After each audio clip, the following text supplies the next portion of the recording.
मित्रांनो, सॉरी थोडा उशिराचा रिव्ह्यू होतोय. कारण मी कामानिमित्त ज्या सिटीमध्ये होतो ती एक स्मॉल टाउन सिटी होती आणि तिथे अक्षरशः आपल्या मराठी सिनेसृष्टीच्या दुर्दैवामुळे तिथे आपल्या या चित्रपटाला स्क्रीन्सच नव्हत्या. मी एवढं शोधलं परंतु मला तिथे जवळपास कुठे सापडलं नाही आणि माझ्यासाठी नवीन सिटी असल्यामुळे फार जास्त दूर जाऊन पाहण्याचा मी रिस्क घेतला नाही आणि म्हणून हा चित्रपटाचा रिव्ह्यू करायला माझ्याकडनं थोडासा उशीर झाला. त्यासाठी सर्वप्रथम मी तुम्हा सर्वांचं मनपूर्वक माफी मागतो आणि तुम्हा सर्वांना सांगू इच्छितो की मी फायनली एक आठवड्याने की होईना गेलं मी गोलमाल 4 पाहिला आहे.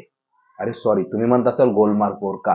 कारण ह्या पिक्चरची स्टोरीज काहीतरी अशी आणि कुठेतरी मला हा पिक्चर पाहून बाहेर येताना असं वाटलं की ज्या पद्धतीने डिस्ट्रीब्युटर्स अँड फिल्म पॉलिटिक्स जे होतं, ज्यामुळे आपली मराठी सिनेसृष्टी दिवसेंदिवस संपत चालली आहे, त्याचबरोबर कुठे ना कुठे मराठी सिनेसृष्टीतले निर्माते देखील याला तेवढेच जबाबदार आहेत.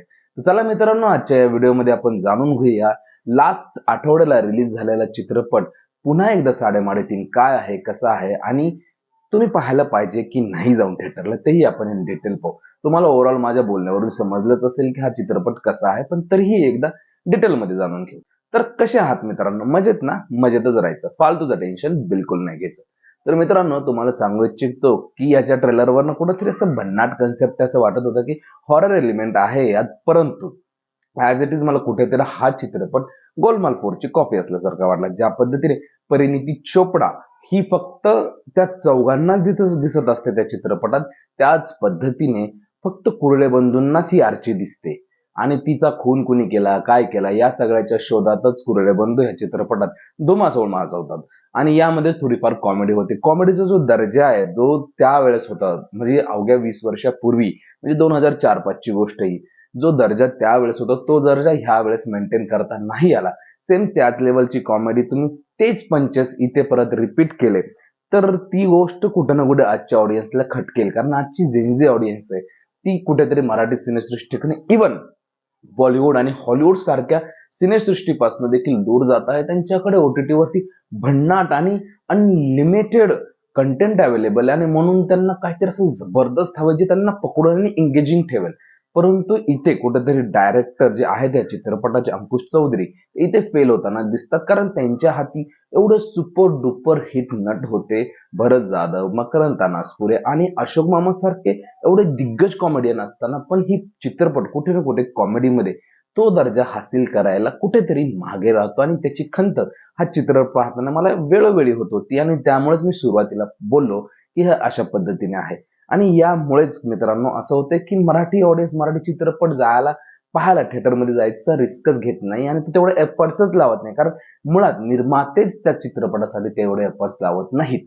काय होतं की आता सबसिडीच्या मुळे ना परदेशी जाऊन शूटिंग करतात. अरे यार, पूर्वीचे चित्रपट पहा ना, गावात शूट व्हायचे ते चित्रपट आणि एवढे भन्नाट असायचे ना, त्याची काही लिमिट नाही. आणि हे आताचे चित्रपट पण लंडनला जाऊन शूट करतात, परंतु ते कंटेंट किंवा तो जो एंगेजमेंट जो त्या चित्रपटांमध्ये होता तो आताच्या चित्रपटांमध्ये नाही येते यार.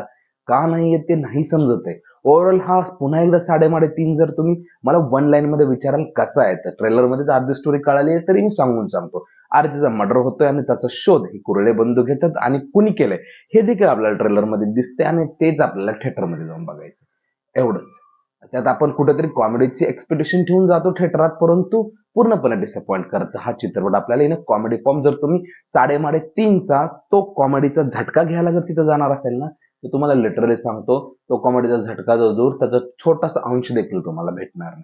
ओव्हरऑल माझ्या ओपिनियन मध्ये मी या चित्रपटाला देईल 5 पैकी फक्त 3 स्टार, तेही त्या मेन 3 लीड स्टारना, प्रत्येकी एक.